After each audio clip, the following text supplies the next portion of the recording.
Good evening, everybody. It's your boy Funkadin, and I wanted to talk to you a little bit about Tier 6 Abyssal Sites. So, at the moment in the game, it's probably some of the best money that you can make running Tier 6 Abyssal Sites with 3 frigates. So, the way that the sites work, you can either run them with a single cruiser, 2 destroyers, or 3 frigates, and with each sort of level, as it were, the loot is multiplied. So you run it with the cruiser, you're going to get 1 times the loot. With 2 destroyers, 2 times the loot, and with the frigates, in theory, you should be getting 3 times the loot. So it's very profitable to do, but of course, very challenging.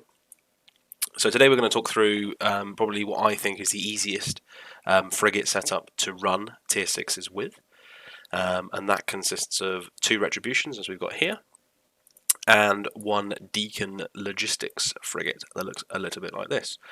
All of the fittings will be in the description below, and I'd like to thank a chap called Loput, who put out a video back in November that detailed this setup, and since his release I've had a go with it, and I've refined it further, and I think I'm hoping that my teachings will supplement his video and teach you how to actually pull this off, because even myself, a very experienced player of this game, even I found it difficult. It's not as easy just to pick this up and do it.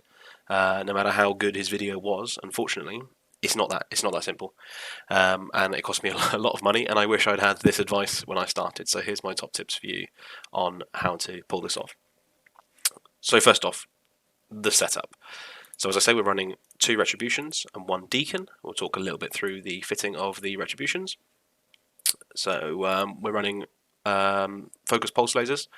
So you're looking at quite a close range, but when you're loading Scorch, you're looking at a range of around 20 kilometers optimal. And obviously that falls off very quickly, being lasers. 23 is your maximum, not really going to be hitting much past that.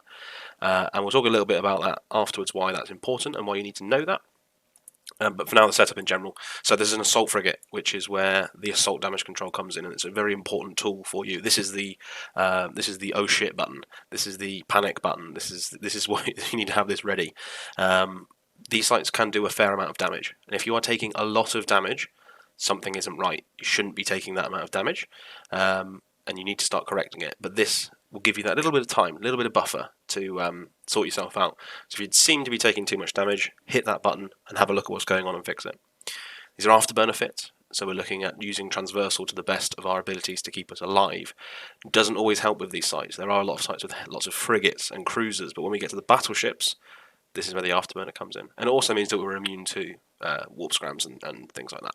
But it means we're very susceptible to webs. We'll talk a little bit about webs afterwards.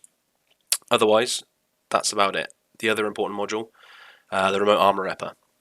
Each of the retributions has 1 of them on it, and from experience, you're not really going to be using the reppers on the retributions to rep other retributions. This is for the deacon.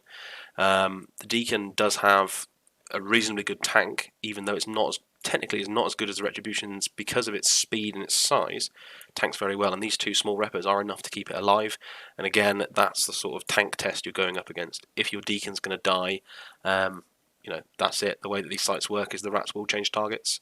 They will shoot the tank frigate first. Whichever one moves first, they'll shoot that first, and then 9 times out of 10, after a short period, they'll then switch to your logistics frigate.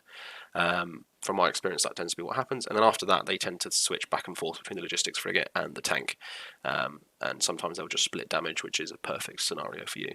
So let's talk a little bit about the deacon. So the deacon, as I say, is a rep boat. It's got small cap battery. We're running electrical sites, so obviously you're probably looking up the topic and going, hold on a minute, these cap numbers are not great. We're running electrical sites. We get a massive bonus to cap recharge, and to be honest, if you're able to cap yourself out, I don't know how you're managing it, to be honest. That's quite impressive. The only time you're going to have cap issues is when you come up against newts, and we'll talk again a little bit about prioritizing targets later on. But for the most part, newts are a bit of a nuisance, but they're not going to be the end of the world. You've got 3 ships here. 1 of them's neutered out. You've still got 2 that are going to be all right. And your cap recharge is so fast, it's not such a big deal. For me, in my deacon pilot, honestly, is terrible skilled. I've literally just skilled this pilot up specifically to do these sites. The guy that I use for this doesn't even have logistics frigates 5, so for me personally, I tend to pop an improved mind flood before I start. They're like 8 mil each. It's a small investment. for these sites, and it just gives me that bit of peace of mind that he is going to not have any issues through the newts. Again, afterburner fit. I've upgraded my afterburner here to an Abyssal afterburner. Just gives you that extra bit, and for me, that extra little bit of velocity I found was a big bonus, and has made a big difference because my Deacon is now faster than my Retributions, which means it tends to get itself out of trouble a bit more. I found that to be quite useful. So we've got the basic setup. We've got the 2 Retributions, and we've got our Deacon. So let's talk about the strategy. So we enter the site, as I say. Your Retribution, the tank Retribution, whichever one you choose, needs to move to start with. So I tend to use my main, and I have it on my middle screen. I run 3 screens to do this. I have managed to do this on 1 screen in the past by squashing the windows in.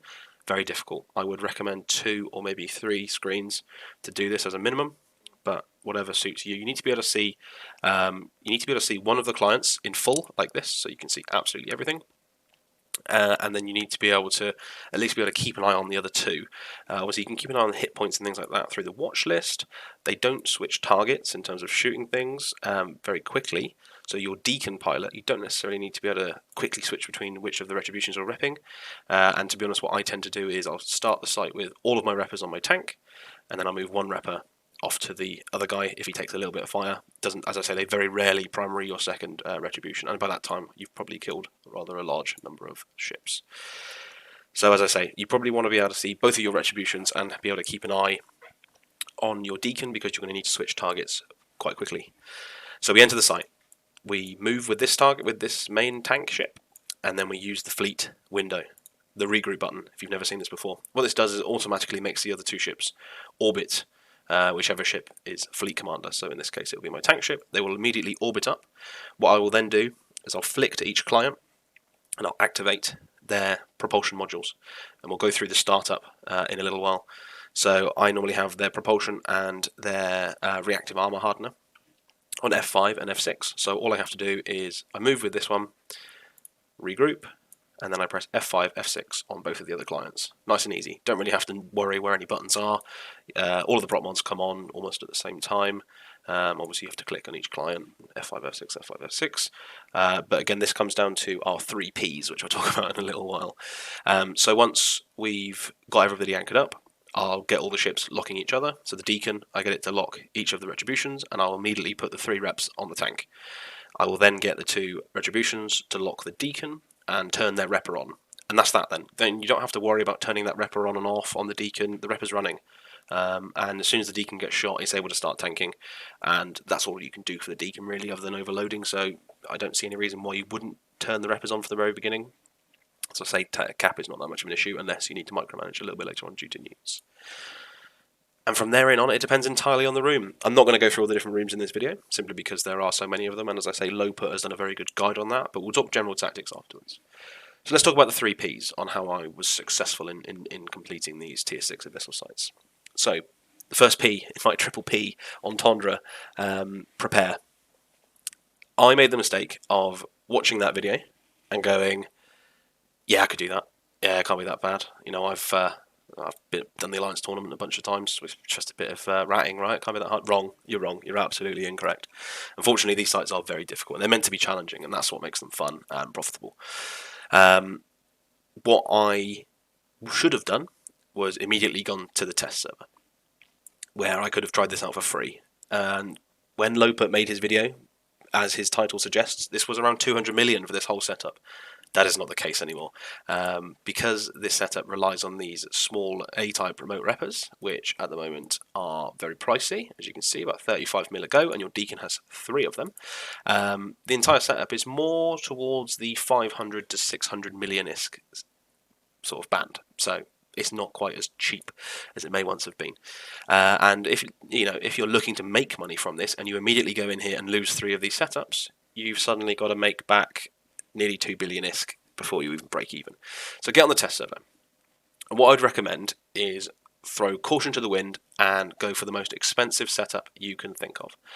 In the description below, I've put some suggestions on what I did. I went with full high-grade implants, all the best dead space modules that you can get your hands on, and I just went for the optimal setup. What that means is that you can learn the rooms and you can learn them in the best possible environment because you've got the most advantage at that point. Obviously, you're never going to, well, you could, but you're never going to run full high grades with this setup because there's always a chance something can go wrong. You can die, and who wants to gamble 15 plus billion ISK on implants with that risk hovering above you? So do that. Run the rooms. Get used to it. Run them until you think you've done all of them. Get the hang of it. Once you think you've got the hang of it, go to this setup. Go to what you will actually be running on the server. And again, do the same thing. Keep doing it until you can do it reliably and consistently. And that's the key here, consistency. Again, another mistake I made. I did it a couple of times with this setup. Once I'd done it with the amazing setup, expensive one, ran it with the real deal, had like 2 successes on the real server, on the test server, sorry. Came onto the real server and just sucked. I died a bunch of times. My courtmates took the piss out of me. Not good. So really get the hang of it and get it consistent. Get it so you can do 4 or 5 in a row without dying, because that's what you need to do to even break even and start making a profit here. And once you're confident, you're absolutely confident, you know what you're doing, and more importantly, you're comfortable, do it on the real server. Because my biggest enemy was the fact that I was nervous. This was an expensive setup. There's a lot going on, and it was just overwhelming. I was going in there, and I was just losing the plot. I wouldn't know what to shoot first. I would be flying out of the arena. I would be forgetting to rep things. Things would just die because I wasn't paying attention. There's just so much going on because it feels overwhelming and it feels really challenging and difficult. Eve has a tendency to do that. Battle blindness, they call it, because you just go into this state and you're like, I don't know what to do first. You've got 3 clients on the go. You cannot be paying attention to all of them, micromanaging all of them. So you have to run this up in a way that minimizes those interactions. And that brings me on to practice. As I say, consistency is key. Get the practice down on the test server. Run it till you know it inside out, until you're really confident you can do it consistently. And then finally, the last P is prevail. Get out there and win. All right, go and do it. It feels really good when you get this nailed down, but you do need to prepare that you probably will die a few times to begin with when you're doing this. Maybe not if you've actually done the hell out of it on the test server. But for experience, you truly do need to make sure you've got the hang of this. So you've got your setup, you're good to go. Let's walk through the process of actually entering a site and the way that we meet our first P, which is prepare. And it's by getting these small routines in. I do the same thing every time I do a site. I enter the site, tank ship moves, regroup, prop mods on, lock each other up, reps on, crack on. In terms of priorities, it depends on the room what you're going to shoot. Again, Loput's video will give you an idea on what's best to shoot in each room. With this setup, your main enemies are webs and newts. Webs, depending on the site, can be the death of you. If you're in a site with battle cruisers, for example, which you cannot tank, it's a simple fact, you cannot tank the battle cruisers if they get on top of you. You need to kill the webs first. This means that you can dictate the range. If you're in a site where you need to get on top of a battleship, for example, and kill it, and it's a DPS race, then newts and even webs may be your worst enemy. And you might need to kill both of those before you get to the battleship. In the past, I found I was sat on top of the battleship, orbiting it at 500, murdering it with conflag, and I would just be completely newted out. So I had half of my damage. I was literally doing half the DPS because one of my retributions was useless. So killing the newts would have been the thing to do there. Because tanking, for me personally, with this setup, I find tanking is actually alright. Time is your biggest enemy, and I've had a few times when I've run out of time, and a lot of times when I've literally finished the site within 10 seconds to spare. So let's run through the pre-startup routine. So here we go. So this is how I'd have my setup ready to start a room. I'd have all my characters in a safe spot, regroup them up, move them all together, make sure they're all nice and close, and then I will pop the filament. And with each one, get them up to the ready screen and enter all at the same time. So let's just stop all of these. And for reference, although it may seem that I'd have them arranged in this measure that you can see on the video, but that's not how I'd have it. So for me, I've got 3 screens, one to my left, one to my right, one in the middle. In the middle, I've got my tank ship. And probably you want to have your main character there, one that you want to control. To the left of me, I've got one of my retributions, and to the right of me, I've got the deacon. As I said before, you don't really have to keep too much of an eye on the deacon. It follows the tank ship, and the reps don't change a huge amount. But you will be interacting a hell of a lot with the 2 retributions, because for a lot of the rooms, you're going to be switching targets quite a lot, because they do die quite quickly, especially in the frigate rooms. but it's also important to make sure that you're shooting the right target. So let's say we're ready to enter the room, we've gone through into the room, and we're about to start. So first things first, when you enter the room, you're invulnerable. Nothing can shoot you, you don't have to immediately start doing anything. And what I'll do is I'll have a look around, and I'll have a look around the site on the tank ship, I'll work out which direction the hostiles are, I'll work out which direction I want to fly, and I'll work out maybe if I've got time which target I want to shoot first. And as I say, we go through this process. So we move the tank ship first, so I double click, I turn his prop mods on. I then hit the regroup button here, and then I'll move over to each client, F5, F6, F5, F6, and you'll see all the prop mods have now come on, and they're all going to start orbiting me. They'll be lagging slightly behind me, but they'll catch up in no time. So at this point, we're cooking on gas, looking good. And once all the prop mods on, I then go over to my Deacon. I lock up the main first, wait a second, and then lock up the other target. I turn all 3 reppers on, so the reppers are running, and then I move through the other clients and lock up the logistics ship. You can see here I've got my watch list set up, the same across the 2 clients, the 2 retributions. So I've got my Deacon on the top, so I know where to click every time, and I've also got my watch list set up on the Deacon, and it's got the tank ship on the top. And all of these things make sense, and I keep them the same every time I set up. I do this all exactly the same. You'll also notice the modules for the ships are all very similar, especially the retributions. I've got my guns on F1 on both of them, the remote rep on F2, and the assault damage control on F3. So that means if something's going wrong, all I have to do is click on either of them, and assault damage control like so, or F1 on both, so I just lock the targets up, F1, F1, and so forth. One of the things I do find quite challenging is the targets. When I've got my overview set up, so that it's sorted by icon, so it'll group the ships into groups, which does make things slightly easier. There's no point doing it by distance on each client, because obviously they both have different distances.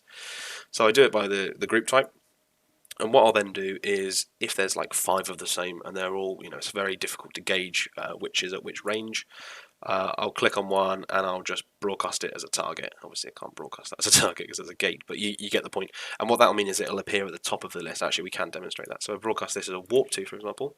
It appears at the top of the list on the left-hand side one, so I know which one to shoot first. It's very important to focus fire in these sites. Almost all of them involve ships that can remote repair. Sometimes it will have a dedicated remote repair ship, something normally called a renewing something or other, or something similar like that. The names are quite make sense when you read them. But otherwise they might just remote rep each other. So it's important to focus fire and make sure that the retributions are shooting the same target, so that you can blast your way through those remote reps. So we're blasting away, it's all going well. We obviously have to secure the loot, and what I tend to do is I will tend to keep all the loot in the tank ship again, because that's the one I'm going to be paying most attention to. And at some point in the site I'll slowly make sure we're making our way towards the gate. Time is of the essence here. So as we're murdering things, we might have to kite for a while, but as things get safer, I'll slowly move around towards the gate, and maybe even stop at the gate or stop at the cache where the loot spawns, and then pop the can and grab the loot. Now I'm not going to go any further and actually go into the site. That'll be in the next video, where I will actually walk you through a full site. I'll give you a full commentary on how I do it and my decisions so that you can understand. But that's really the basics. And so we're at the prepare stage, and we're ready to go in. I've practiced the hell out of this. I know what I'm doing, and we're about to go into the site. So thank you very much for listening, and please check out my next video, which will be coming up shortly, where I will actually do a full site live on the server, and hopefully we don't die in a ball of glory, but even if we do, we'll post the video and we'll talk through it. Thank you very much for watching, and I'll see you soon.